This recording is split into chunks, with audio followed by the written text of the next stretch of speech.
c'est mon travail psychanalytique, c'est tout le travail que j'ai fait sur moi qui me permet de pouvoir pratiquer le chamanisme. Parce que sinon, il va y avoir une espèce de mixing entre mon matériel, le matériel du patient, le matériel chamanique. Hein, quand on travaille avec les états modifiés de conscience, parce que l'état chamanique, c'est un état modifié de conscience, il faut être sacrément intégré, hein, sacrément ancré à l'intérieur de soi, hein, et puis ancré à la réalité, à la matière. Parce que sinon, c'est la porte ouverte à tous les excès. L'ancrage dans la matière, souvent quand j'entends beaucoup de gens qui me disent « Ah ben le monde matériel, vraiment c'est un monde de saleté, un monde de souffrance, oh là là, moi je n'aime être que dans le monde spirituel. » Mais si un arbre n'a pas de racines, il ne peut pas développer de fleurs, de fruits, de branches, il n'est pas vivant, il ne peut rien donner. Et nous, si on n'est pas ancré, on ne peut rien donner.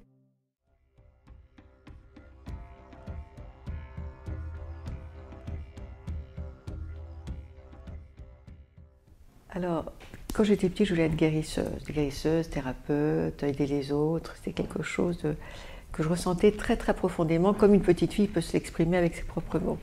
Donc j'ai débuté mon parcours universitaire par des études d'anglais, ne sachant pas pourquoi je faisais ces études. Je ne voulais pas être prof, mais j'avais été toujours attirée par le monde anglo-saxon. Et ce qui était amusant, c'est que j'ai terminé mes études d'anglais par un mémoire de maîtrise autour de l'œuvre de Scott Fitzgerald, étayé par une interprétation psychanalytique. Les relations interpersonnelles dans l'œuvre de Scott Fitzgerald. Et je m'étais beaucoup appuyée, j'avais beaucoup travaillé un livre qui s'appelle Tendre est la nuit, Tender is the Night, qui est l'histoire d'un psychiatre qui est marié avec une femme dépressive qui s'appelle Nicole. Et j'avais été fascinée par cette histoire. Et je me suis dit, tiens, il y a quelque chose, c'est pas par hasard. Comme je ne crois pas par hasard, au hasard, mais aux rencontres et au sens qu'ont les choses, je me suis dit, c'est peut-être le point de départ de quelque chose. Et effectivement, quelques années, 2-3 ans plus tard, j'ai commencé des études de psychologie clinique. C'est comme si ça avait été le point de départ de quelque chose. Je ne sais pas le nommer quand j'avais écrit ce mémoire. Donc j'ai fait des études de psychologie clinique à Paris 7. J'ai eu un DESS. Et ça a été des moments de jubilation intense. J'ai adoré ces études. Et je savais vraiment que j'étais sur ma voie. Donc j'ai commencé une pratique psychanalytique très classique, puisque ma formation était très classique, et jusqu'au jour où j'ai rencontré l'œuvre de Stanislas Grof en respiration holotropique et psychologie transpersonnelle. Et je suis partie me former auprès de lui aux États-Unis. Et ça a été vraiment le point de départ de toute une révolution personnelle et professionnelle, parce que je me suis découverte à d'autres niveaux que ceux que m'avait offert la psychanalyse. Avec la psychanalyse, on va pas au-delà du préverbal. Or que lorsqu'on travaille avec les états non ordinaires de conscience, on a accès à tout un réservoir de mémoire, on a accès à une hypermnésie. Et ça a été mais vraiment une découverte mais absolument phénoménale. Mais à une époque où en France, on n'était pas encore ouvert à cette approche. Et en tant que psychanalyste, ça n'a pas été facile. Ça n'a pas été facile de pouvoir travailler avec un outil autre que la psychanalyse. J'étais un peu traitée d'hérétique. Donc il fallait que je sois très prudente dans la divulgation de cet outil qui est un outil extraordinaire, puisque dans la respiration holotropique, on travaille à différents niveaux. On travaille au niveau psychologique, psychodynamique, aussi au niveau périnatal, tout ce qui se passe autour de la naissance. Et on découvre que lorsqu'on revit des expériences périnatales, le bébé ne naît pas table rase, mais il est déjà détenteur de tout un matériel vécu in utero. Il y a vraiment une porosité, une communication d'inconscient à inconscient entre l'inconscient du bébé qui est en train de se construire, qui est en train de se faire, et l'inconscient de la mère. Et puis enfin, on a accès à tout un matériel archétypal qui a trait à l'inconscient collectif. Cet inconscient collectif qu'ont rejeté pendant très longtemps les psychanalystes freudiens. Donc c'était vraiment pour moi une révolution totale de me former à cette approche holotropique, transpersonnelle, alors que j'avais été façonnée, éduquée dans le sérail freudien, très classique, très orthodoxe. Donc quand je me suis formée à la respiration holotropique de Grof, il a fallu que je renonce que je renonce à... On m'avait proposé d'être assistante à la fac. Ben, j'ai refusé parce que je pouvais pas. Ça n'allait pas à l'époque. Je ne pouvais pas me former une approche transpersonnelle, aussi jungienne, alors que Jung n'était pas du tout enseigné à la fac. J'ai renoncé aussi à un poste dans une institution psychanalytique parce que ça ne correspondait plus du tout à ce que j'étais et à ce que je percevais comme ouverture. Et le monde psychanalytique, stricto sensu, hein, les chapelles m'ont paru mais terriblement étroites, désuètes. Mais je reste fondamentalement psychanalytique, enfin dans mon travail, psychanalyste dans mon identité, mais dans une ouverture absolument nécessaire et pour le psychanalyste et pour le patient. Si le psychanalyste ne s'ouvre pas, n'est pas ouvert à d'autres approches, comment peut-il inviter ses patients eux-mêmes à s'ouvrir? C'est pas possible. C'est l'ouverture du psychanalyste, les territoires qu'il a explorés, qui vont lui permettre d'accompagner aussi les patients sur leur propre territoire. On ne peut pas emmener les patients là, dans des territoires que l'on n'a pas soi-même explorés. Hein, ça me paraît important.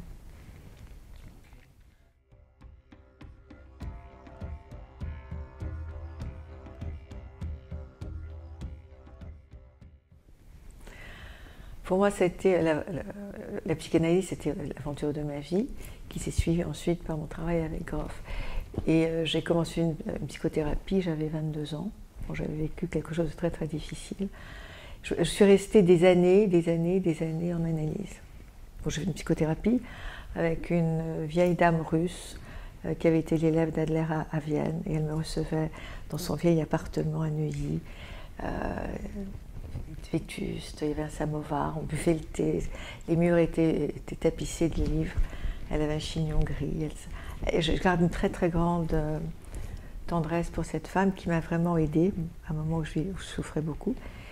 Et au bout de 3 ans, elle m'a dit: Martine, avec son accent russe, elle roulait les airs, maintenant je pense qu'il est temps pour vous de faire une analyse et puis de faire des études de psychoclinique et de devenir vous-même thérapeute. Je me suis dit, mais c'est pas possible, mais si. Donc je l'ai écoutée, parce qu'elle m'avait quand même beaucoup aidé.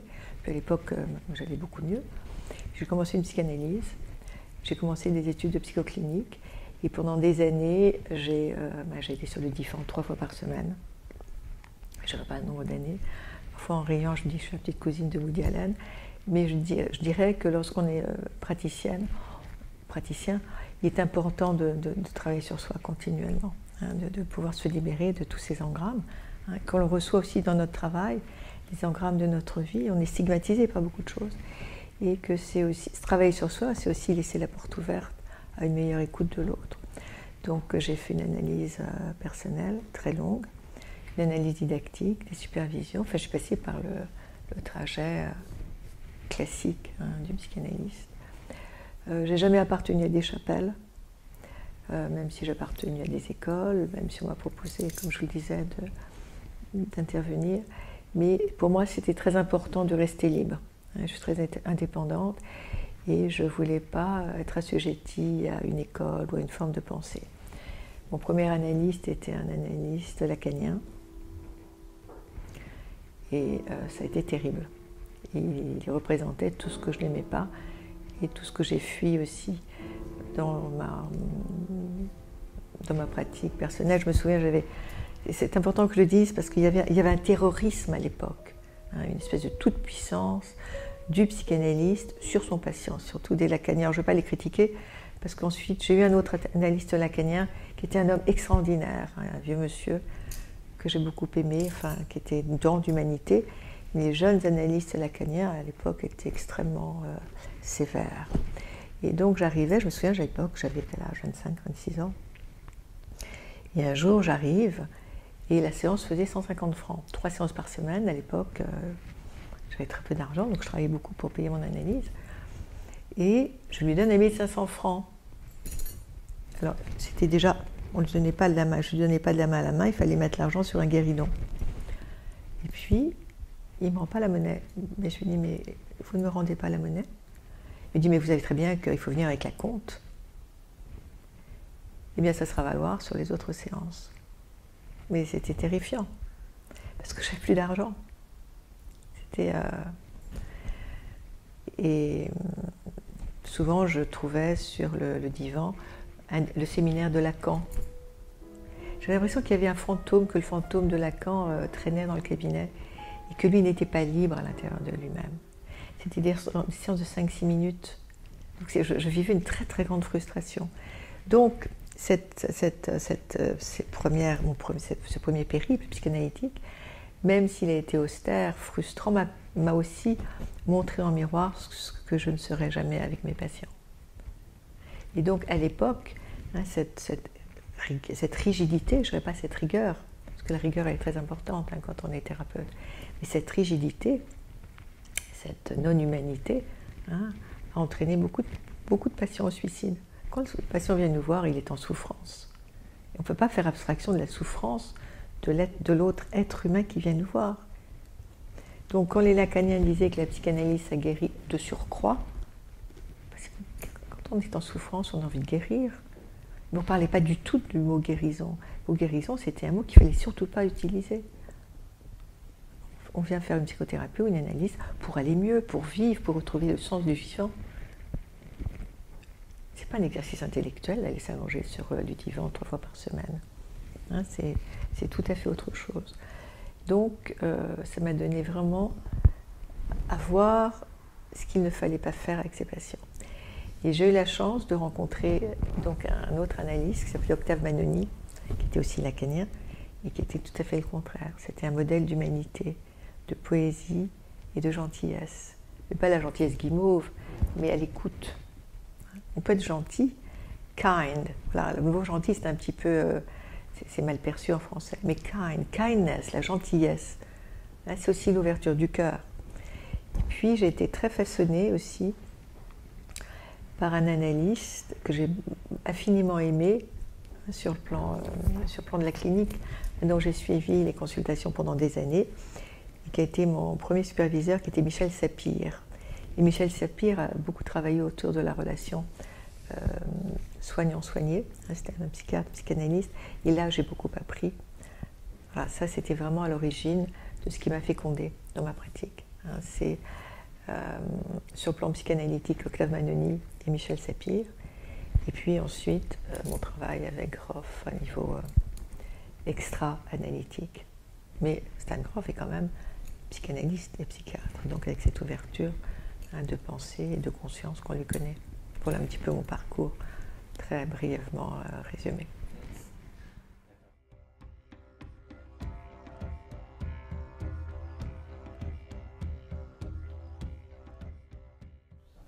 Oui, je ne prône pas, hein, je propose.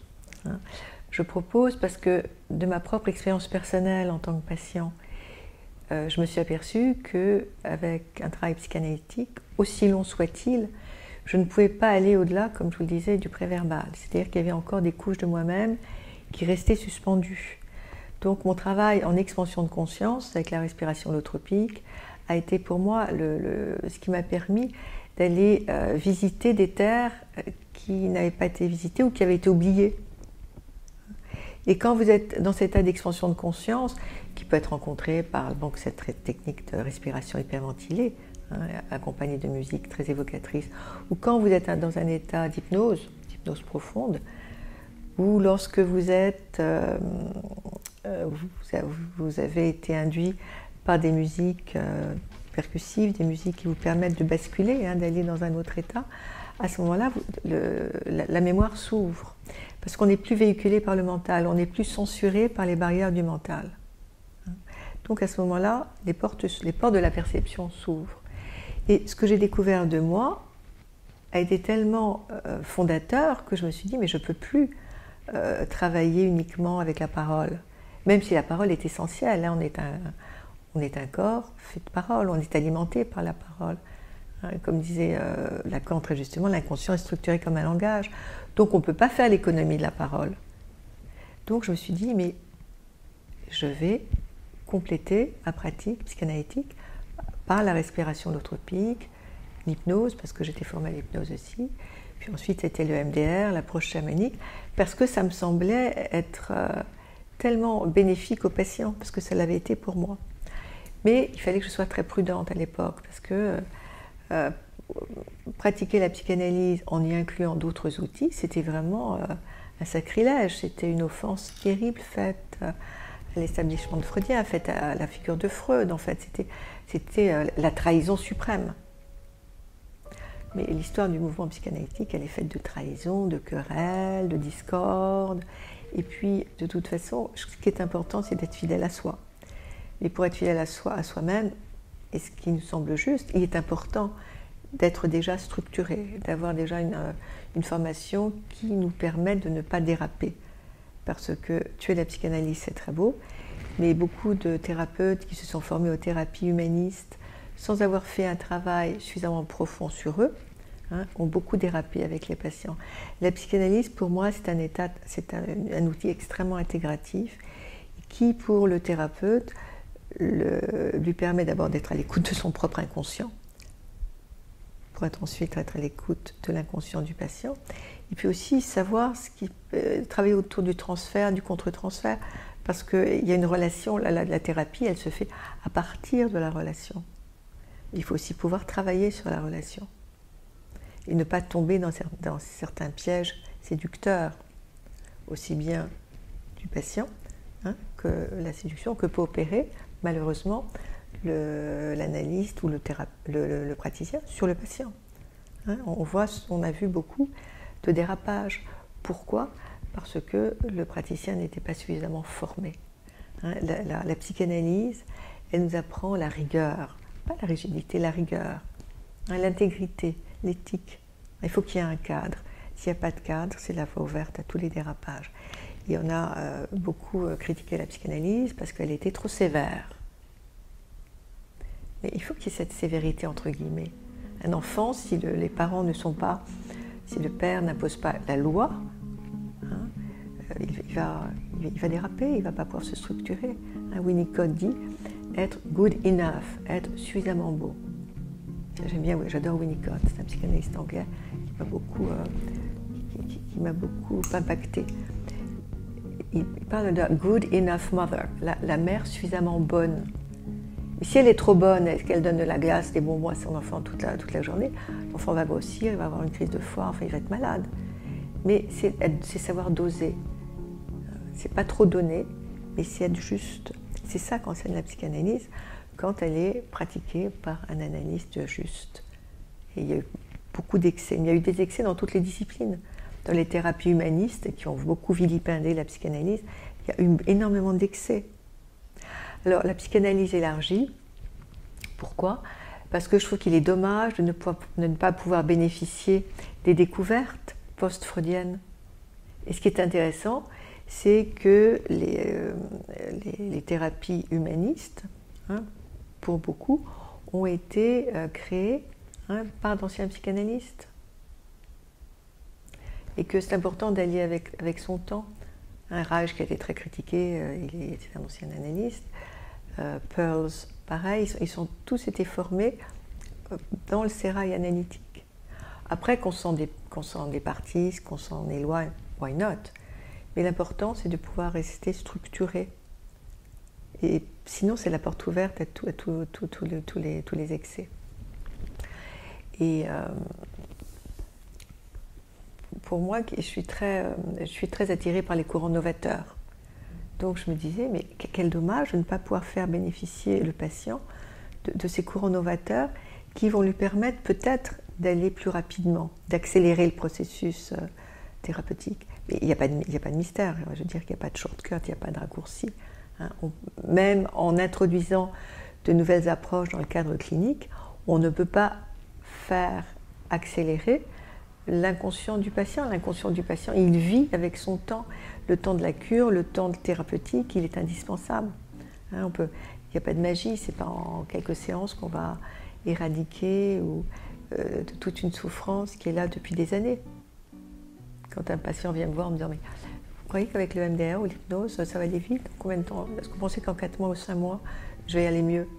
Et je dis « mais je ne peux pas vous donner de réponse. » Et si je vous disais oui, à ce moment-là, il est mieux que vous partiez, parce que aucun thérapeute ne peut vous prédire le temps de la cure. Quand on se blesse, quand on s'ouvre, ou quand on vous opère, il y a le temps de la cicatrisation que l'on ne peut pas accélérer. C'est un temps qu'on ne peut pas maîtriser. Et là, le temps de l'inconscient, puisque c'est l'inconscient qui nous régit, on ne peut pas l'accélérer, chacun a son propre temps, que le thérapeute doit respecter. Finalement, l'acte thérapeutique, c'est un acte de respect. C'est un acte de respect. C'est respecter l'autre dans ce qu'il est, dans son temps. Et souvent, je demande aussi aux patients de respecter aussi mon temps thérapeutique, mon temps en tant que patient. En tant que patient, intéressant. En tant que praticien. Si je sens qu'un patient me pressure, à ce moment-là, je préfère ne pas le prendre, ou je lui dis, écoutez, ça, on ne peut pas continuer, c'est pas possible. Les patients, parfois, nous pressurent aussi. Ils nous mettent à l'épreuve par rapport au temps. Le temps, c'est un élément moteur et essentiel du changement. Parce que le changement, ça fait peur. Les gens veulent changer. Mais quand ils sont confrontés au changement, à ce moment-là, ils prennent peur. Parce que on commence une thérapie parce qu'on sent qu'on vit dans l'étroitesse, on ne peut plus supporter de vivre dans nos vieux vêtements qui deviennent trop étriqués. Et donc on commence une thérapie, et puis quand une ouverture qui se fait, c'est très jubilatoire. Puis au fur et à mesure qu'il devient impossible de vivre comme on vivait avant, on prend peur. C'est comme un saut à opérer, mais avec la peur de ne pas pouvoir se relever. C'est ça.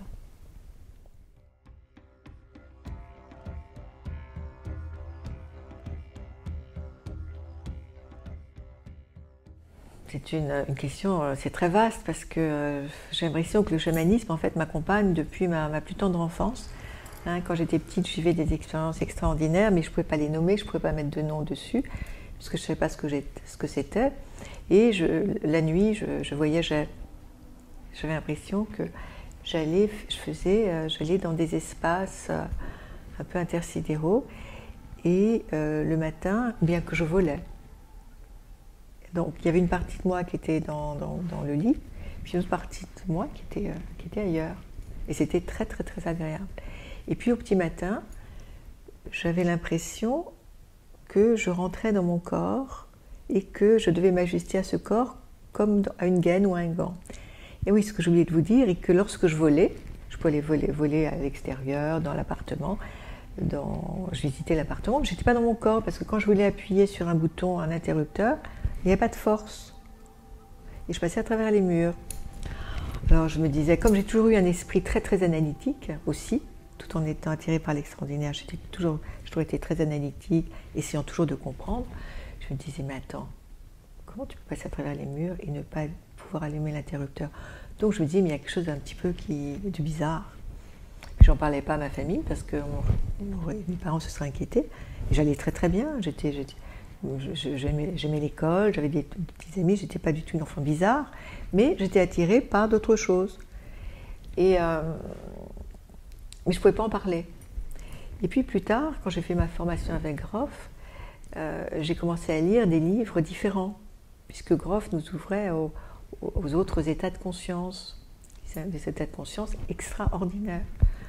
Et un des livres qui m'a le plus marqué, c'était le livre de Robert Monroe qui s'appelait Out of Body's Experience, expérience hors du corps, et dans lequel Robert Monroe, qui était un journaliste scientifique, relatait ses expériences hors du corps.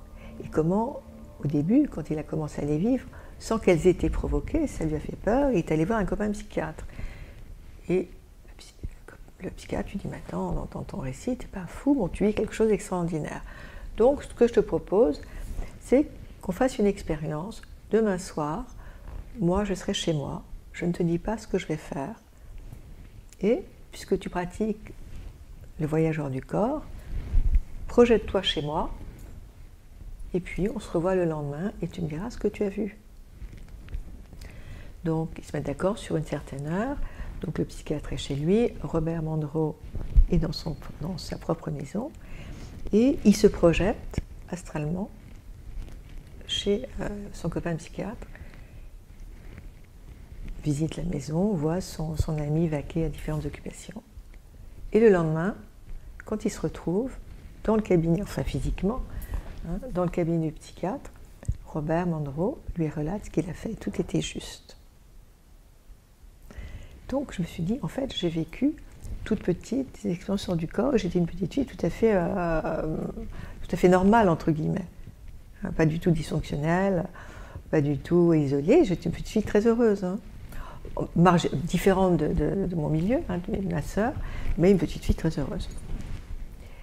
Et puis ensuite, j'ai commencé à m'intéresser au Near-Death Experience, aux expériences de mort imminente. J'ai fait partie de l'association YANS, qui était une émanation de l'association américaine. YANS, c'est International Association for Near-Death Experience. Hein. Les Near-Death Experience, les NDE, ce sont les expériences de mort imminente. Donc, lorsque l'association française s'est créée, j'ai fait partie de l'équipe de recherche et ça m'a passionnée. Donc tout ça, c'était un petit peu précurseur de ma formation au chamanisme. Et donc, ma formation au chamanisme en elle-même, je l'ai commencé donc parallèlement à ma formation chez Grof, peut-être 1 an ou 2 ans plus tard. Et ma première rencontre avec Michael Harner, qui est le fondateur de la FSS, hein, Foundation for Shamanic Studies, hein, qui est un anthropologue extrêmement renommé, qui a enseigné à Berkeley et qui a beaucoup investigué autour des tribus Shuar et Jivaros en Amérique du Sud. Il a pris beaucoup de substances psychédéliques, et notamment l'ayahuasca. Et la grande originalité de Michael, c'est d'avoir créé ce qu'il appelle le core shamanism, hein, le chamanisme, qui est adapté au monde occidental. On ne peut pas pratiquer le chamanisme quand on est occidental, comme on le pratique au Pérou ou en Amazonie, au Brésil, en Amazonie ou même en Sibérie, parce qu'on est occidentaux. On est des Westerners, hein, on n'est pas des Asiatiques, on n'est pas des Sibériens, hein, on est des Occidentaux. Donc on doit extrêmement être rigoureux par rapport au mode d'action. Et j'ai été formée donc par lui et par Sandra Ingerman. Et ma première formation avec Sandra et Michael, c'était à Esalen. J'avais fait le 2-week programme. Un programme de 2 semaines, d'immersion de 2 semaines. Et Sandra Ingerman, qui a créé maintenant son propre enseignement, travaillait avec Michael Harner. Elle était directrice pédagogique de la fondation. Et ils co-animaient ensemble. Ils co-animaient des séminaires à Esalen.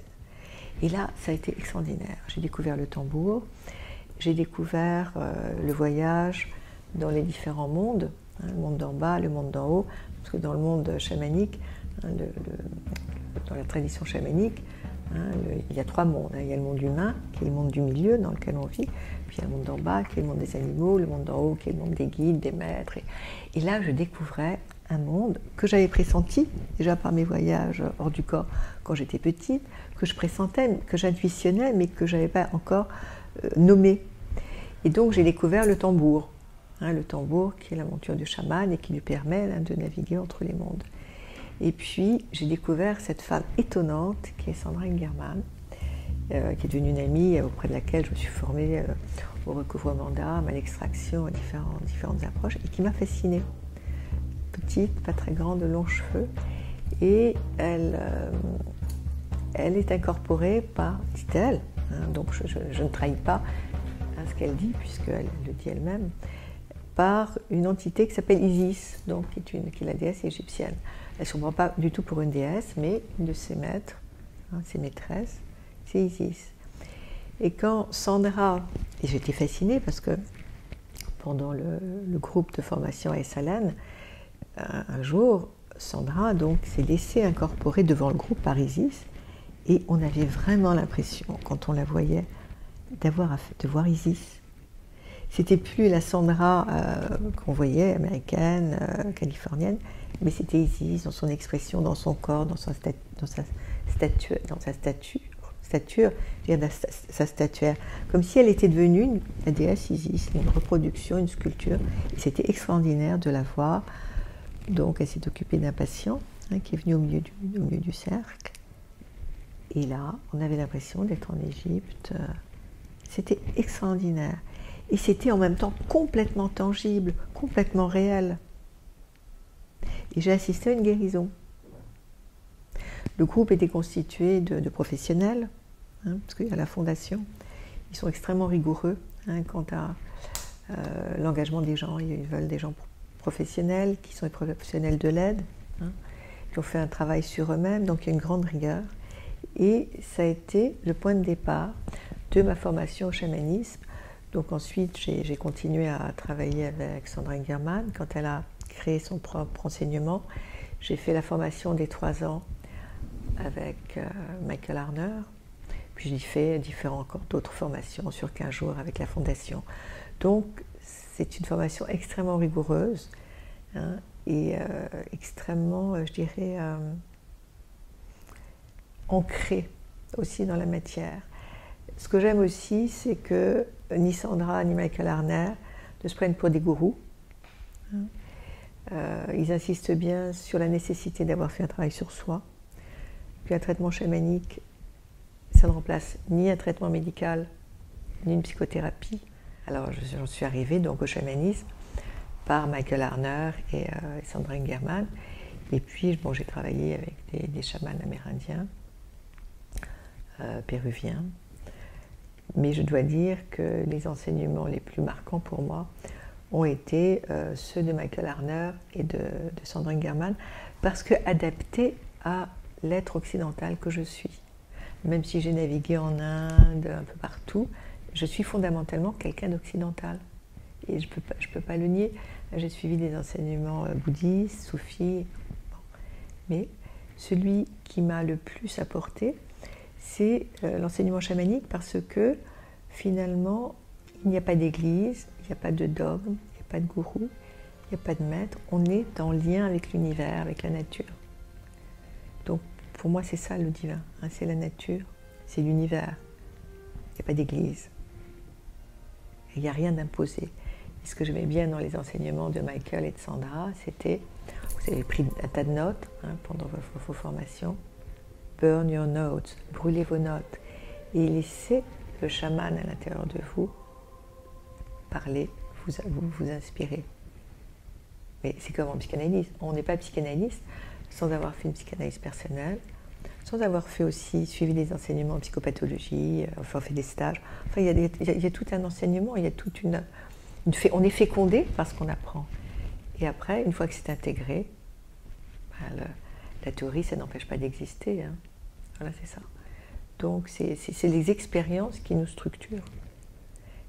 Notre intuition aussi est extrêmement importante. Mais on ne peut pas se fier à notre intuition tant qu'elle n'a pas été travaillée, parce que sinon, c'est la porte ouverte à n'importe quoi.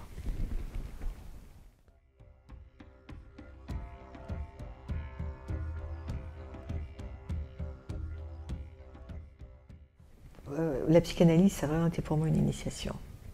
Parce que, d'abord, c'est l'initiation dans le silence. On est confronté d'abord au silence de l'analyste. On est confronté aussi à notre propre silence. Et parfois, le silence intérieur, ça fait peur. C'est à travers ce silence qu'on peut se féconder. Quand le bébé est dans le ventre de la mère, il est dans le silence. Il a besoin de ce temps pour se créer, pour se construire. Et on ne peut pas se construire dans le bruit ou dans la foule. On a besoin de ce désert intérieur, de cette matrice, je dirais presque de nuit. On est dans la nuit terrine. Et parfois, quand on est sur le divan, moi, je fermais beaucoup mes yeux, j'étais dans la nuit, enfin dans ma nuit intérieure, et sans cette nuit, je pouvais pas me construire. Et un analyste qui est trop bavard, c'est un analyste aussi qui vole la parole de son patient. Il faut le laisser dans le silence.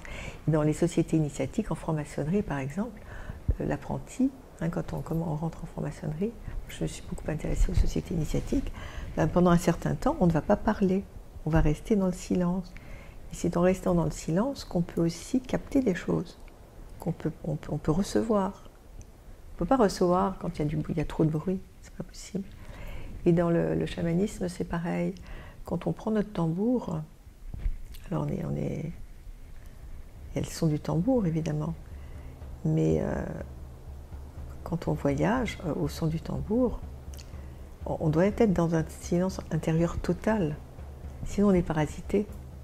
il est important, quand on voyage au son du tambour pour un patient, qu'on ne se laisse pas parasiter par nos propres bruits intérieurs, qu'on soit complètement présent et que j'ai fait complètement le vide à l'intérieur de moi, que je sois dans le silence intérieur pour pouvoir opérer ce travail que me demande le patient.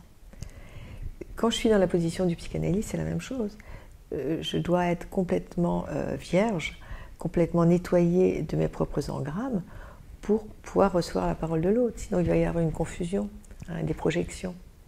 Donc je dirais que c'est mon travail psychanalytique, c'est tout le travail que j'ai fait sur moi qui me permet de pouvoir pratiquer le chamanisme. Parce que sinon, il va y avoir une espèce de mixing entre mon matériel, le matériel du patient, le matériel chamanique. Quand on travaille avec les états modifiés de conscience, parce que l'état chamanique, c'est un état modifié de conscience, il faut être sacrément intégré, sacrément ancré à l'intérieur de soi, et puis ancré à la réalité, à la matière. Parce que sinon, c'est la porte ouverte à tous les excès.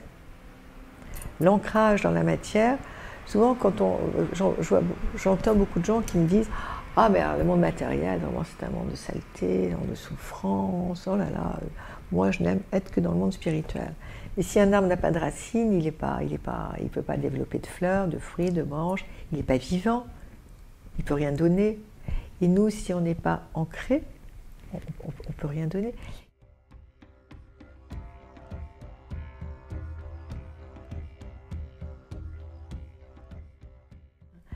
L'approche chamanique, ça s'adresse à l'âme. Mais ça ne va pas guérir pour autant la maladie que vous avez.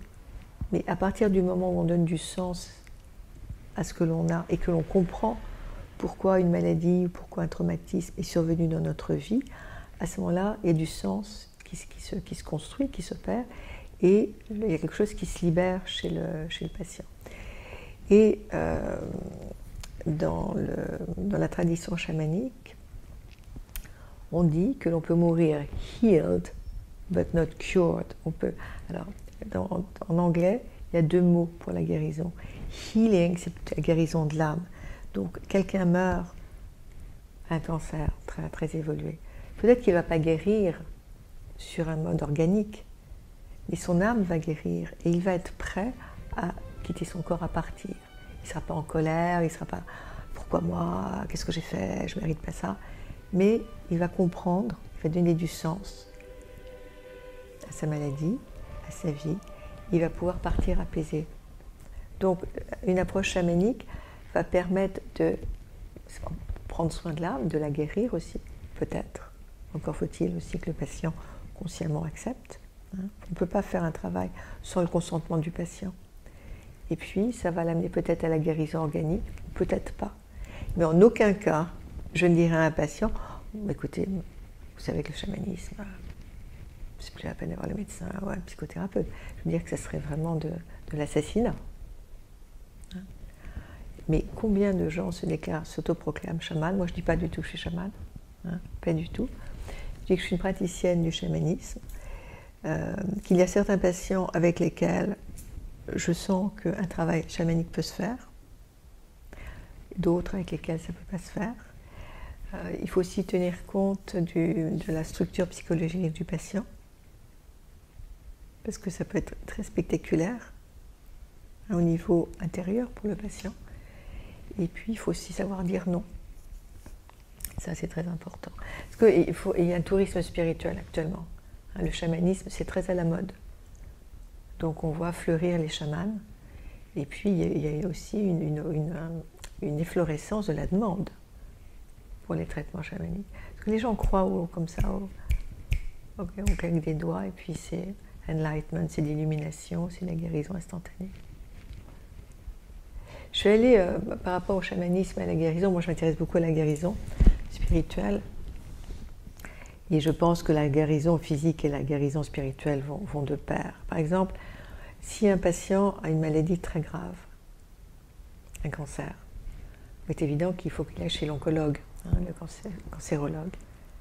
Mais si, en plus du traitement classique, il se fait suivre par un psychothérapeute, par un acupuncteur ou un homéopathe, par un énergéticien.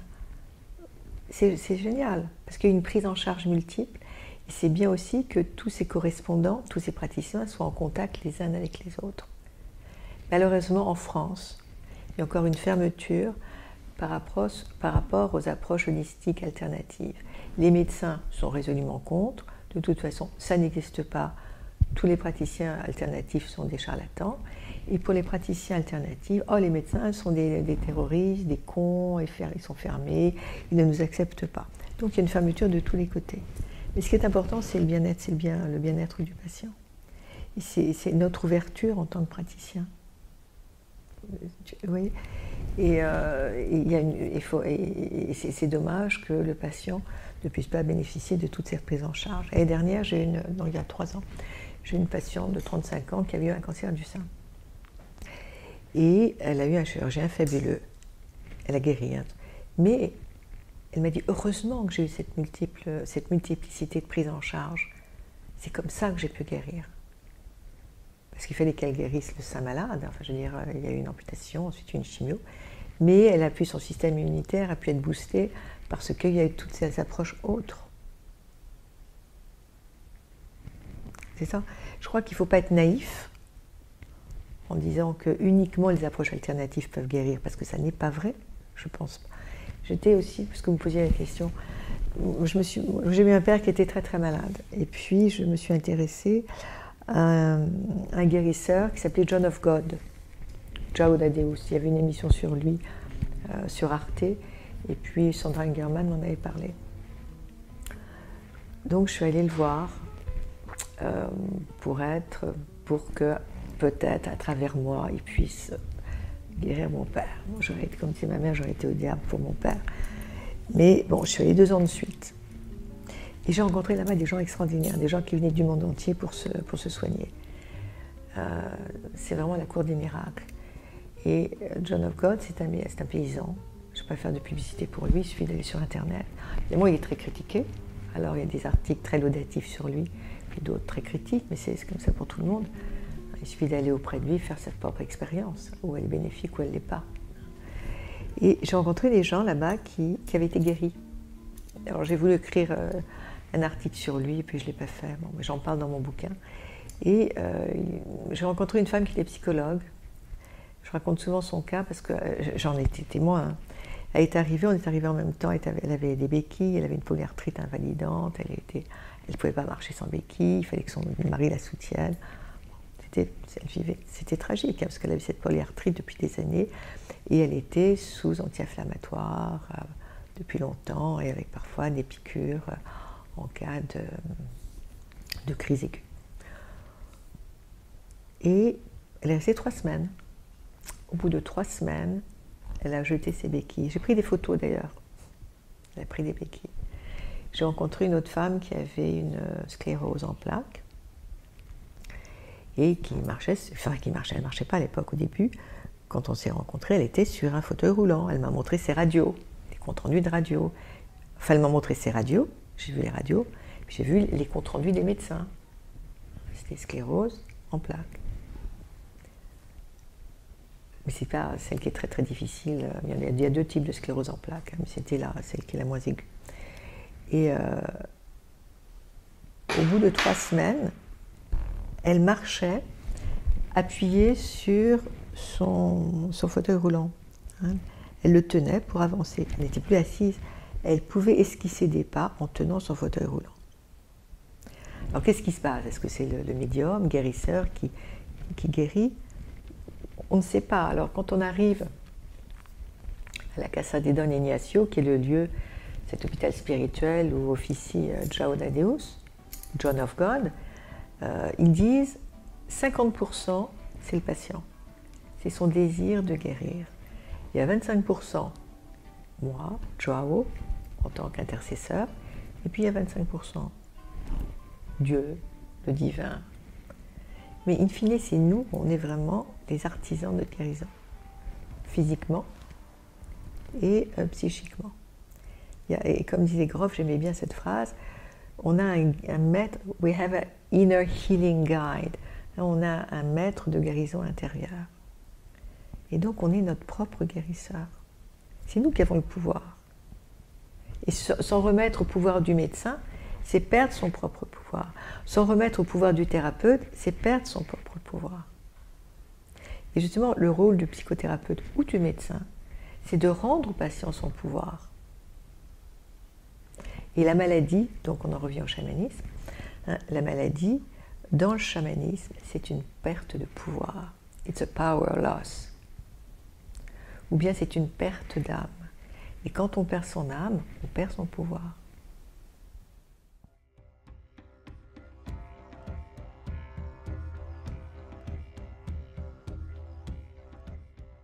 Oui, je propose aux patients une psychanalyse élargie, c'est-à-dire que j'ai une palette de couleurs. Pour moi, bon, je peins aussi, donc j'aime bien les métaphores de peinture, autour de la peinture. Donc je dis que j'ai une palette. Et sur cette palette, j'ai différentes couleurs qui sont les approches auxquelles j'ai été formée. Donc bien sûr, il y a la psychanalyse, puis il y a la respiration holotropique, il y a le MDR. J'ai été formée à Esalen, à l'Institut Esalen, à Big Sur, donc j'ai formé à la Gestalt, à la bioénergie, différentes choses, parce que j'y suis allée beaucoup de fois. Mais mes approches principales, c'est le MDR, la respiration holotropique, l'hypnose et la pratique chamanique. Puis aussi l'art-thérapie, bon. Et notamment dans les séminaires. Mais comme j'ai une personnalité, je suis très artiste, donc ça vient aussi se greffer dans ma pratique. Et puis, je pense que le praticien est un être qui doit être inspiré. Hein, l'acte thérapeutique, c'est vraiment un acte d'inspiration. Donc, en fonction des gens qui viennent me voir, ben, je vais utiliser une approche plutôt qu'une autre. Je vais mélanger les approches aussi, comme on mélange les couleurs, dans un tout harmonieux. Avant de pratiquer une approche plutôt qu'une autre, il est important que je puisse repérer la structure du patient. Hein, si c'est un patient qui est bien ancré, avec un moi solide, il est évident qu'on peut travailler en état non ordinaire de conscience, ou en état d'expansion de conscience.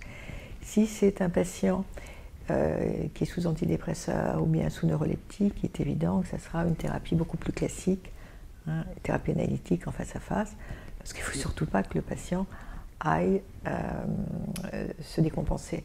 L'approche chamanique, c'est une approche qui peut être difficile, puisqu'elle peut aussi déréaliser un patient.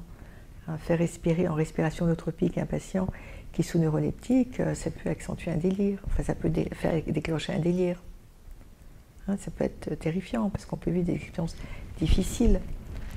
Et même si on est sous l'égide d'un thérapeute, il faut vraiment être extrêmement vigilant par rapport à ce qu'on propose aux patients. Et ne pas être séducteur, parce que ça peut séduire un patient, toutes ces approches. Et comme je vous disais tout à l'heure, le thérapeute ne doit pas être dans la séduction, parce que sinon c'est créer un leurre. Donc c'est important de dire non à un patient qui vient nous voir pour une approche en EMDR ou une approche en hypnose. Il dit ah ben non, dans ce que j'entends, ce n'est pas l'approche qui peut vous être bénéfique. Alors l'approche chamanique, je pratique aussi la psychophanie. Bon, j'en parle pas beaucoup. La psychophanie, c'est une approche qui m'intéresse beaucoup. On ne sait pas comment ça fonctionne, mais c'est vraiment très très intéressant. C'est une communication d'inconscient à inconscient et qui se fait de façon extrêmement étonnante. Cette approche a été créée par une orthophoniste australienne qui s'appelait Rosemary Crossley. Et elle a reçu ça en channeling, en intuition. C'est les méthodes comme ça qui surgissent. On ne sait pas comment on les reçoit, mais c'est opérant. Et elle s'est aperçue qu'en tenant le doigt du patient, notamment des autistes ou des polyhandicapés, et le doigt se déplace sur un clavier, les patients qui ne pouvaient pas parler arrivaient à délivrer des messages. Parler de membres de leur famille, dont Rosemary Crossley n'avait jamais entendu parler, puisque les patients ne parlent pas, et ils délivraient des messages sur leur position dans la famille, sur les frères, les sœurs, la situation familiale, les problèmes structuraux de la famille, alors que Rosemary n'en avait jamais entendu parler. Elle, son rôle, c'était d'essayer de faire parler certains des patients. Bon, partir autiste, c'est difficile, la patient polyhandicapée. Mais elle essayait de rééduquer la parole. Enfin, elle était orthophoniste reconnue. Mais ce qui était intéressant, c'est qu'à cette même période, dans les années 80, dans le monde entier, cette méthode a commencé à se créer. Notamment un prix Nobel l'a créé comme ça, ça lui est parvenu, il ne sait pas comment, pour échanger avec son fils autiste. Et moi, j'ai découvert cette méthode en lisant un livre. Je me souviens chez Virgin, j'adore traîner dans les rayons de bouquins, et puis je tombe sur un livre qui s'appelle le livre d'Anaël, qui était préfacé par le grand rabbin de France, Citruc. Et je me dis, tiens, si le livre est préfacé par le rabbin Citruc, ça ne doit pas être un livre fou. Et je vois sur la 4e de couverture que c'était l'histoire d'une petite fille de 8 ans, polyhandicapée, qui n'avait jamais pu parler, et dont les parents ont découvert cette méthode et lui ont fait suivre cette méthode. Et que cette petite fille a pu délivrer des messages très importants concernant sa vie, la vie de la famille, les ancêtres, etc. Et puis aussi des messages d'une grande portée spirituelle. Donc j'achète le bouquin et je le lis en une nuit et je suis fascinée par le livre. Donc j'ai rencontré l'orthophoniste dont il était question, qui s'appelle Anne-Marguerite Vexio. J'ai eu des séances avec elle, puis ensuite je me suis formée. Mais pour moi, la validité de cette méthode, ça a été quand mon père, ne pouvant plus parler ou ayant des difficultés d'expression, j'ai fait appel à une psychophoniste, à une thérapeute qui pratiquait la psychophanie. Psychophanie, c'est la communication de l'âme ou le langage de l'inconscient. C'est ça que ça veut dire en grec.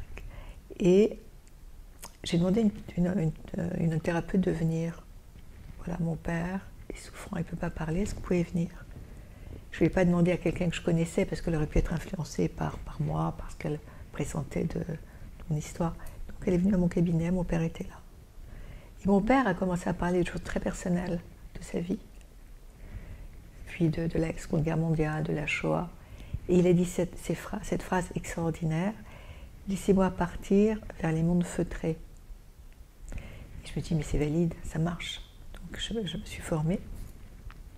Et puis je la pratique avec des patients.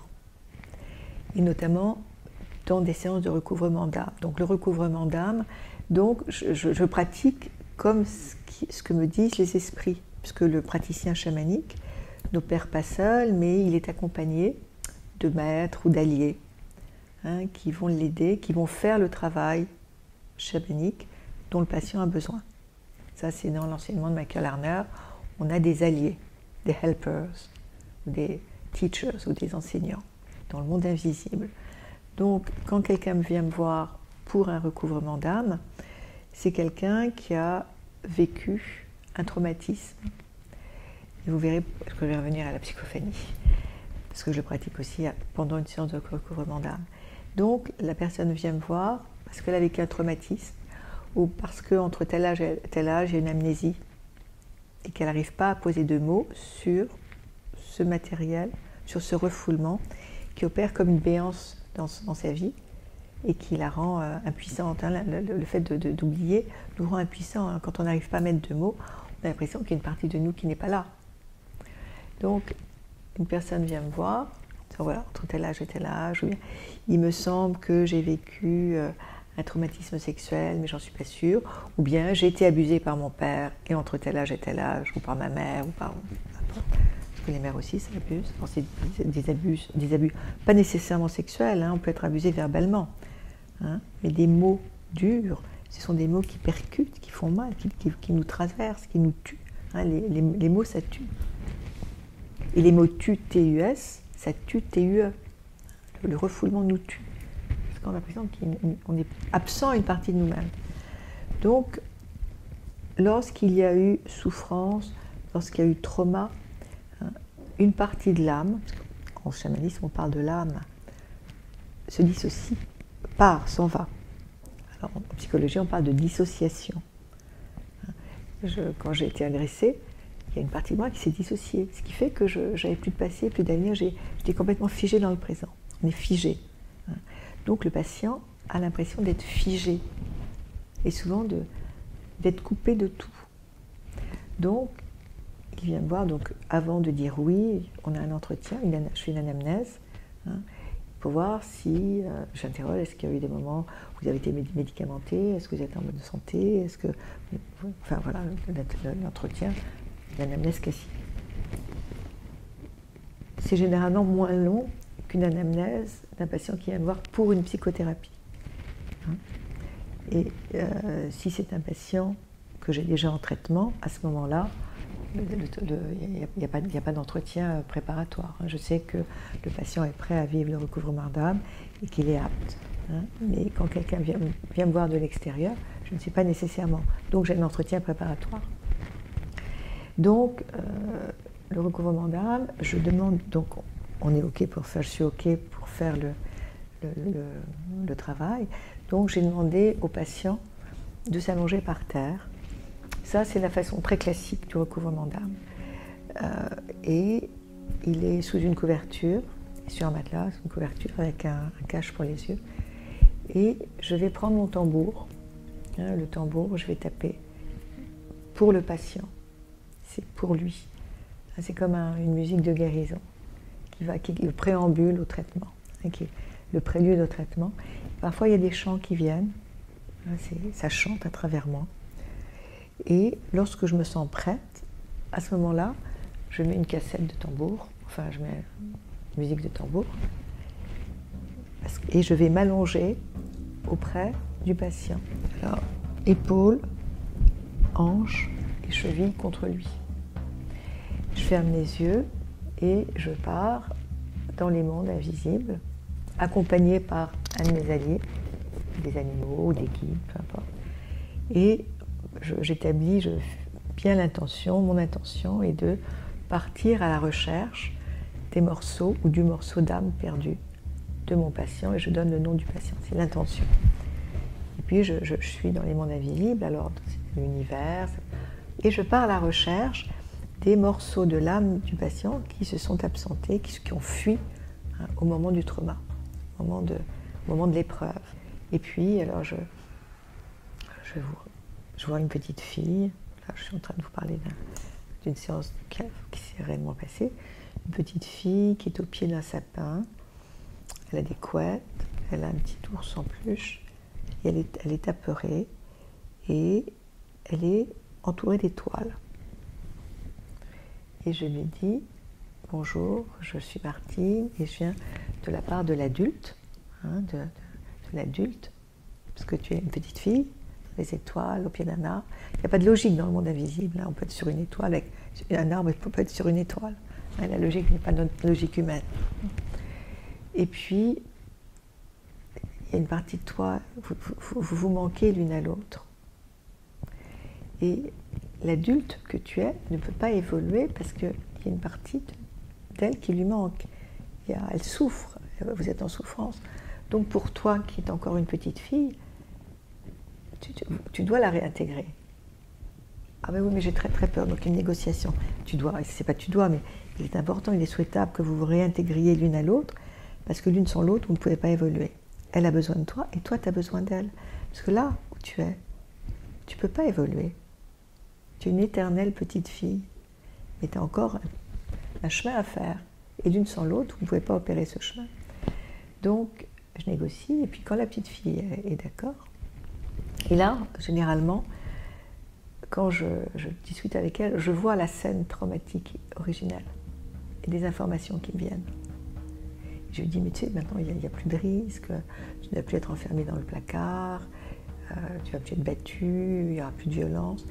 Et je l'imagine, je la prends dans mes bras, je ferme mes mains, il faut qu'elle est d'accord. Toujours, moi je suis allongée, mais tout ça, ça se passe dans l'invisible. Et puis, je ramène, et puis je vais l'insuffler au niveau du plexus, du cœur, là, du patient. Et puis je demande à mon patient, donc qui est allongé, de relever, je l'aide à relever délicatement sa tête, et je lui insuffler la partie manquante, cette partie d'âme, au niveau de la fontanelle. Et puis mon patient se rallonge, je prends mon tambour, et puis parfois, un animal, un guide, enfin, un helper, un allié me dit « Ah, maintenant, c'est important de retourner dans le monde invisible, ramener un animal pour ta patiente. » Et récemment, donc j'ai ramené à cette patiente un cheval. Donc je vais dans le monde invisible, mes animaux, enfin mes alliés, et puis il y a un cheval qui se présente. Et je demande au cheval, est-ce que tu es d'accord? Est-ce que tu es l'animal de cette patiente? Et il me dit, oui, oui, absolument. Donc je le ramène et à nouveau, je la suis.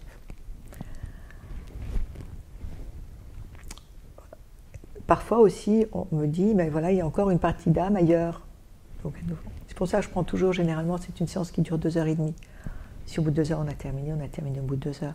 Mais je prends toujours 2h30 pour qu'il y ait toute la latitude, pour le temps aussi de parole. Et ce que j'ai introduit, et ce que ne fait pas Sandra Ingerman, mais bon, elle nous dit, maintenant c'est vous, vous avez été formé, maintenant laissez-vous inspirer. Donc j'introduis une séance de psychophanie dans la séance. Et pendant que le patient se détend avec, parce que il y a une, c'est pas qu'il est éprouvé, mais il est ému. Je lui demande de mettre sa main, donc moi j'ai mon ordinateur, donc je suis à terre, je lui demande de mettre sa main sur mon genou, et à ce moment-là, hop, ça va très très vite, il y a tout un contenu inconscient qui vient s'écrire.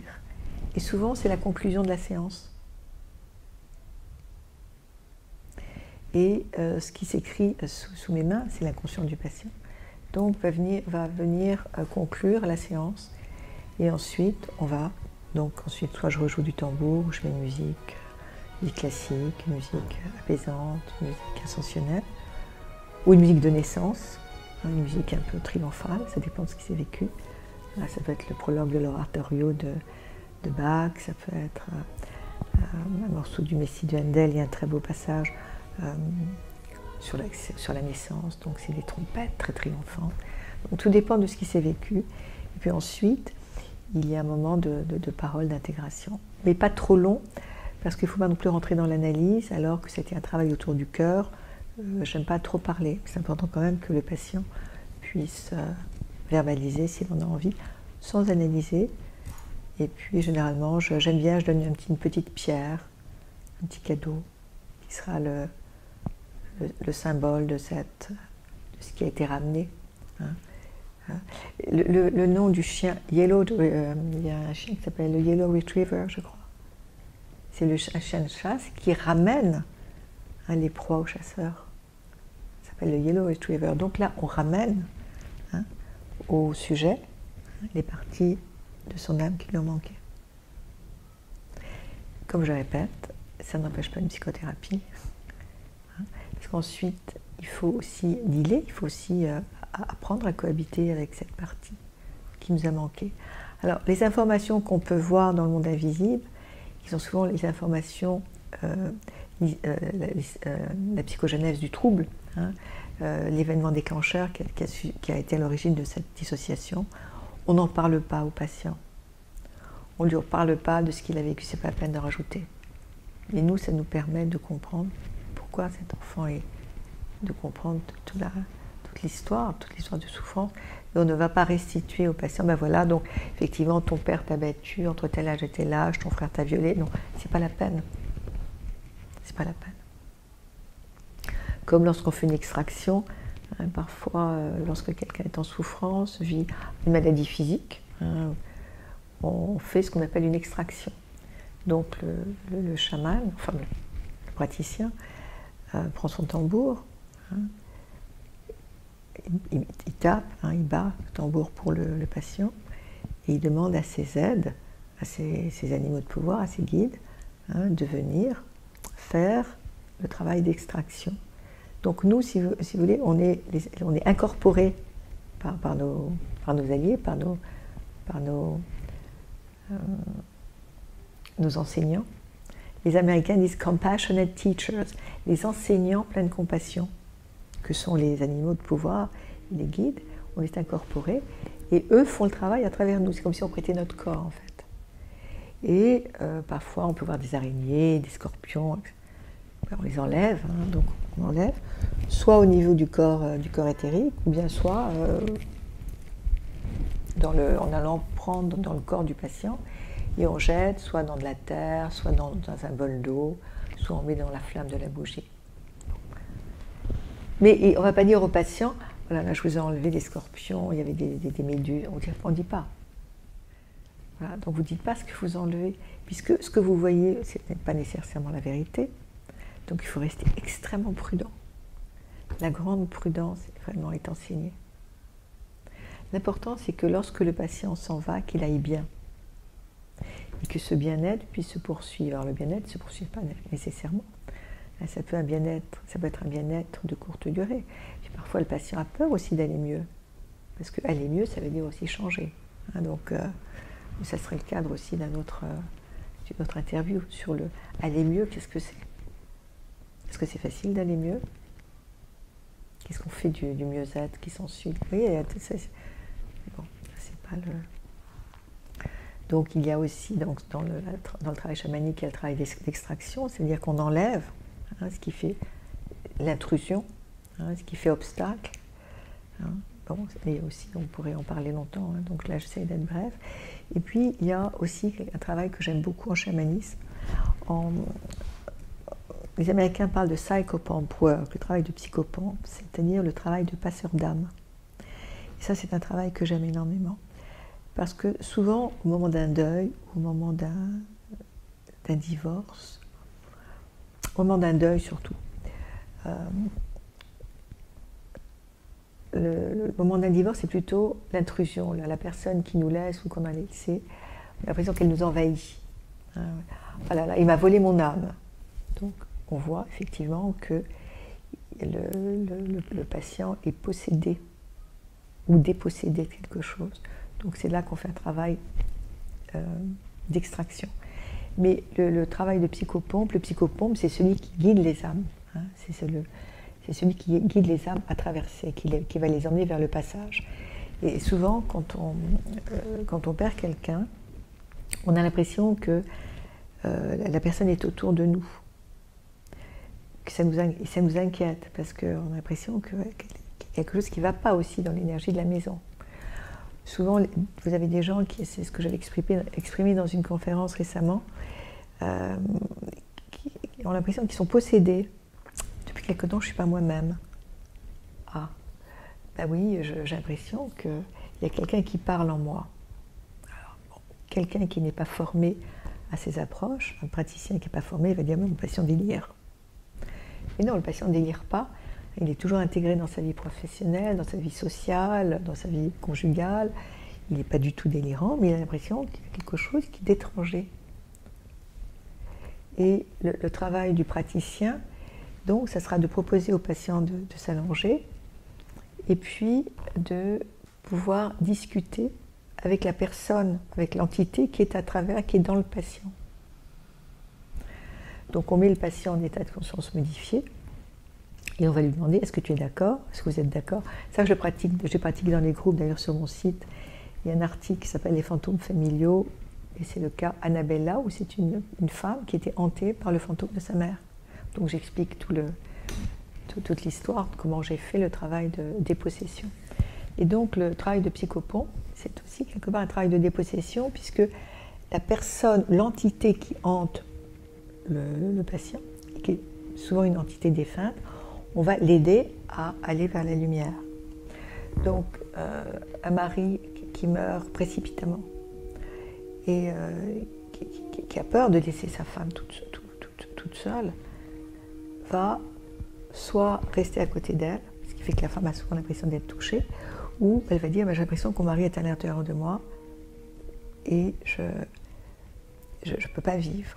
Alors soit on fait une extraction, soit on fait un travail de passeur d'âme, parce que là, la personne est morte, donc elle n'est pas montée. Si c'est un divorce, on fait une extraction. On ne va pas aider l'âme à monter, puisque la personne vit toujours. Mais si c'est un défunt, donc je mets la personne en état de conscience non ordinaire, et puis je lui dis: est-ce que tu es d'accord pour qu'on s'adresse à cette âme qui est à l'intérieur de toi? Oui, bien sûr, je suis d'accord. Donc je m'adresse à la personne, à l'âme, et je dis: voilà, tu habites le corps d'Annabella, après d'Annabella, et tu n'es plus de ce monde, hein, tu es décédé, donc tu ne peux pas évoluer, mais en même temps tu parasites ta fille. Et je vais t'aider à monter. Oui, mais ma fille, elle est toute petite, elle a besoin de moi. Mais je dis: non, quand tu es morte, elle avait 5 ans, maintenant elle en a 35, et elle ne fait rien de sa vie. elle est parasitée, elle n'a pas de force. Ah oui, non, non, mais c'est pas vrai, j'ai pas confiance dans ce que vous me dites. Mais je lui dis, mais si, aie confiance en moi, je suis là pour t'aider.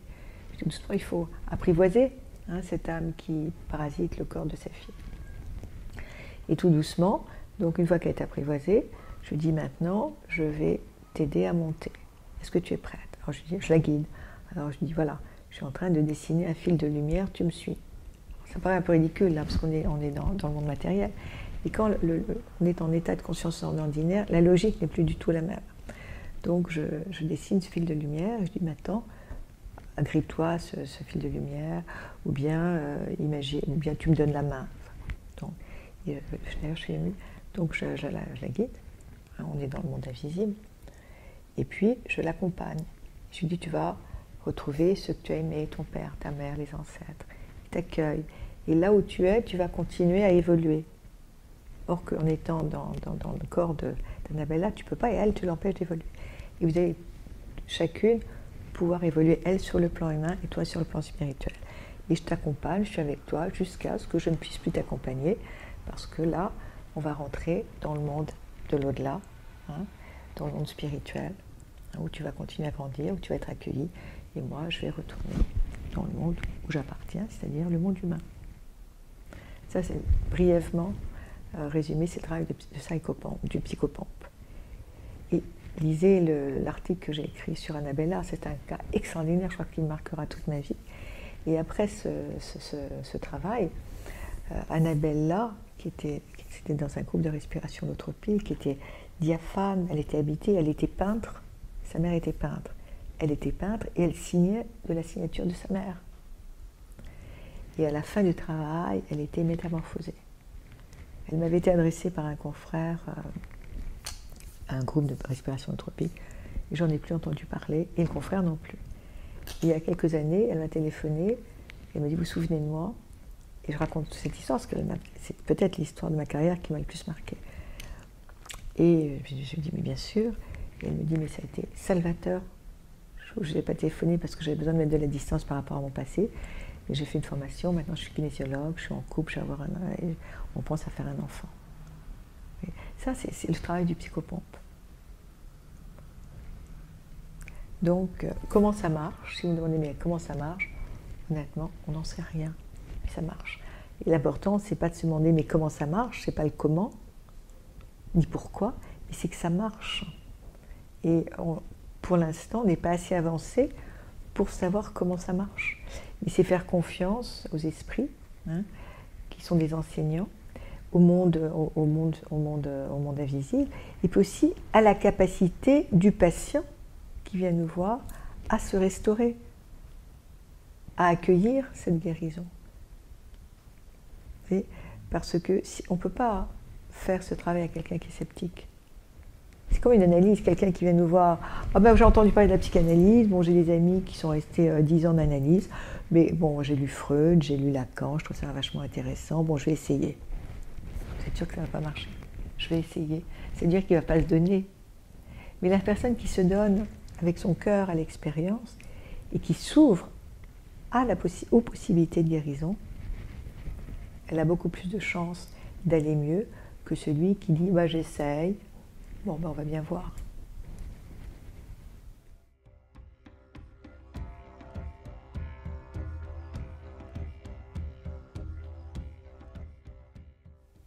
Oui, pour moi, la respiration holotropique, c'est vraiment devenu un outil majeur, puisqu'elle permet, holotropique, donc ça vient du grec holos, la globalité, l'entièreté, et tropique, trépéine, se déplacer vers. Donc c'est une approche holistique. Ce n'est pas uniquement une approche psychocorporelle ou psychologique, c'est une approche qui nous permet de nous rencontrer à différents niveaux, à partir du souffle. La respiration holotropique, c'est une respiration hyperventilée, rapide, régulière, que l'on pratique sur des musiques évocatrices, très, très suggestives. Et la conjonction des musiques et du souffle nous permet de rentrer dans un état d'expansion de conscience, dans lequel on a accès à différents types d'expériences qui vont des expériences biographiques, qui ont trait à notre histoire, proche ou lointaine, mais surtout à notre vie périnatale, tout ce qui se rattache à la naissance réelle, Et puis la période néonatale, enfin la période de l'enfant, de la gestation de l'enfant dans le ventre de la mère, et on s'aperçoit que le bébé n'est pas table rase, et lorsque quelqu'un est en expérience holotropique, hein, il va revivre très souvent des expériences extrêmement archaïques, hein, des expériences, même des expériences d'avortement. Il y a aussi cet exemple qui m'a beaucoup frappé, d'un homme qui a revécu, que je connaissais très bien, et qui a revécu 2 avortements de sa mère, consécutifs, avec des aiguilles à tricoter. Il était né en 1945, donc après la guerre. La mère ne savait pas exactement qui était le père, elle essayait de faire passer le bébé. On appelait des faiseuses d'anges. Mais le bébé n'est pas passé, il est resté ancré dans le fond de la mère. Et il avait une espèce de dépression endémique, chronique, sur laquelle il ne pouvait pas poser de mots. Il a vécu donc cette expérience d'avortement, de mort. Et quand il l'a confronté à sa mère, c'était juste, sa mère s'est effondrée en larmes, et il a pu comprendre d'où s'originait cet état dépressif chronique et ce désir de mort qu'il avait sur lui tout le temps. Donc c'est ça la respiration holotropique, ça nous permet d'ouvrir nos mémoires. Évidemment, ça ne s'adresse pas à tout le monde, il y a des contre-indications importantes. Les états, bien sûr, psychiatriques, comme c'est aussi une thérapie très émotionnelle, on ne peut pas travailler avec un patient qui est en dépression ou qui est sous médicaments, avec un patient qui est sous traitement psychiatrique, un patient qui est sous bêta-bloquant ou sous antihypertenseur, c'est pas possible. Donc il faut être très vigilant par rapport au cadre. Ou une femme enceinte, donc il faut vraiment être... J'insiste souvent, beaucoup sur le cadre, parce que c'est vraiment la sécurité du cadre qui permet au sujet d'aller loin dans son expérience. Donc l'originalité de Grof, c'est d'avoir construit une nouvelle cartographie de la conscience, hein, qui se déroule autour de la naissance. Et son originalité aussi, c'est d'avoir établi que les expériences que nous avons dans notre vie, que nous vivons, hein, sont des condensations de notre vie périnatale. Une patiente aussi, que je pourrais aussi me citer moi, maintenant je peux me raconter un petit peu plus, une de mes patientes qui était venue plusieurs fois en respiration holotropique avait un asthme extrêmement important. Ça, je le raconte aussi souvent dans des conférences, parce que c'est vraiment tellement énorme. Et elle ne pouvait pas prendre de bain et elle ne pouvait pas nager. Et sa mère avait vécu un accident de voiture. Et le bébé a eu 2 fois a failli se noyer pendant cet accident de voiture. La mère était à 7 ou 8 mois de grossesse.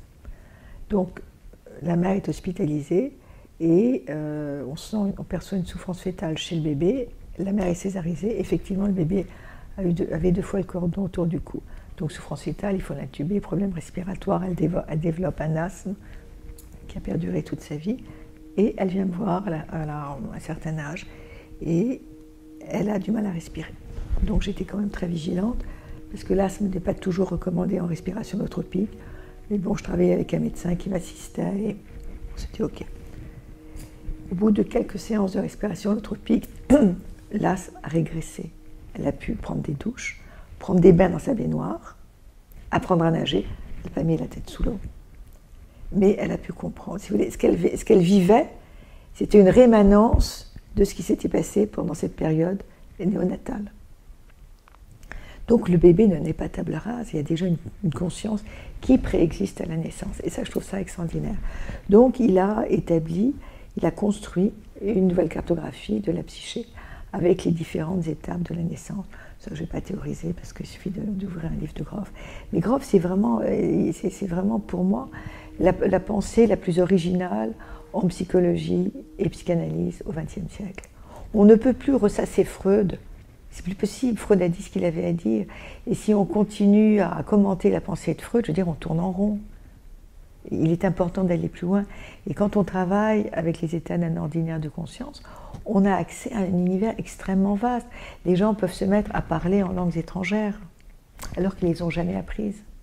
Mais à ce moment-là, d'ouverture de conscience, ils vont taper sur quelque chose qui vient de l'inconscient collectif. J'ai vu des gens qui se sont mis dans des séances de respiration holotropique, dans des postures de yoga, alors qu'ils n'ont jamais pratiqué le yoga, dans des postures extrêmement sophistiquées, parce qu'on n'a plus le même rapport à notre corps qu'en état de conscience ordinaire. il y a une conscientisation du corps, de l'espace et du temps qui est complètement différent. Donc notre conscience s'ouvre et on devient un être pluridimensionnel. Et ce que j'aime dans la respiration holotropique, c'est cet accès à ces différents mondes. Évidemment, sans oublier notre monde dans lequel on vit. C'est pour ça qu'il faut que ça soit pratiqué par des praticiens qui ont reçu une formation rigoureuse. Et malheureusement, beaucoup de gens se réclament de la respiration holotropique parce que c'est devenu à la mode sans aucune formation. Donc ça fait des ravages. Donc c'est mauvais pour la technique, alors que c'est une technique extraordinaire. Pour pratiquer la respiration holotropique, il faudrait déjà être psychothérapeute, avoir fait un long travail sur soi, et ensuite se former à cette approche. Malheureusement, ce n'est pas le cas. Donc c'est aussi l'ouverture à des dérives.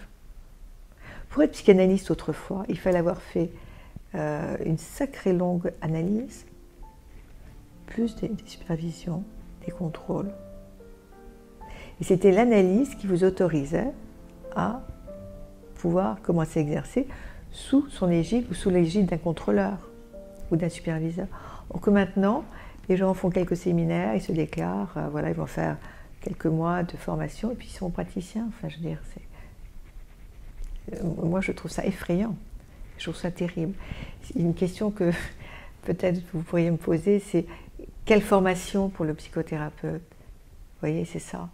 Et il y a une telle vulgarisation des psychothérapies que c'est extrêmement dangereux. C'est vraiment la porte ouverte aussi aux dérives sectaires. Les nouvelles approches psychothérapeutiques, oui. La nécessité pour le praticien de s'ouvrir, oui. Mais encore faut-il que le praticien ait un ancrage suffisant dans sa pratique. Si on n'est pas assez formé, si on n'a pas assez travaillé sur soi-même, il est préférable de rester dans un cadre strictement verbal. Pour pouvoir aussi repérer quand le patient vit une expérience qui est de l'ordre peut-être d'un délire, d'un pré-délire, et puis de l'ordre d'une expérience réellement transpersonnelle. Je dirais pas spirituelle, parce que le mot en France a une très mauvaise image. Mais j'aime bien le mot transpersonnel parce que ça va au-delà de la personne. Mais la frontière, elle est très ténue entre une émergence spirituelle, transpersonnelle, entre une expérience, ce que Jung aurait appelé lumineuse, et puis aussi une expérience psychotique. Donc il faut vraiment avoir des référents, connaître bien la clinique, connaître bien la psychopathologie, pour pouvoir différencier ces deux expériences. Et l'enseignement de Grof, je lui rends hommage, d'ailleurs j'ai écrit un livre qu'il a préfacé, j'espère que le livre sera édité bientôt, et ce que j'ai aimé chez Grof, c'était justement cette rigueur. Il est psychiatre, il est psychanalyste, il a vécu lui-même énormément d'expériences, mais il reste extrêmement ancré, même s'il a des facultés à voyager dans les mondes. Mais c'est quelqu'un d'extrêmement ancré. C'est ça, c'est vraiment l'ancrage du thérapeute qui permet au patient de pouvoir voyager aussi à l'intérieur de lui-même, et puis aussi dans des états d'ouverture de conscience.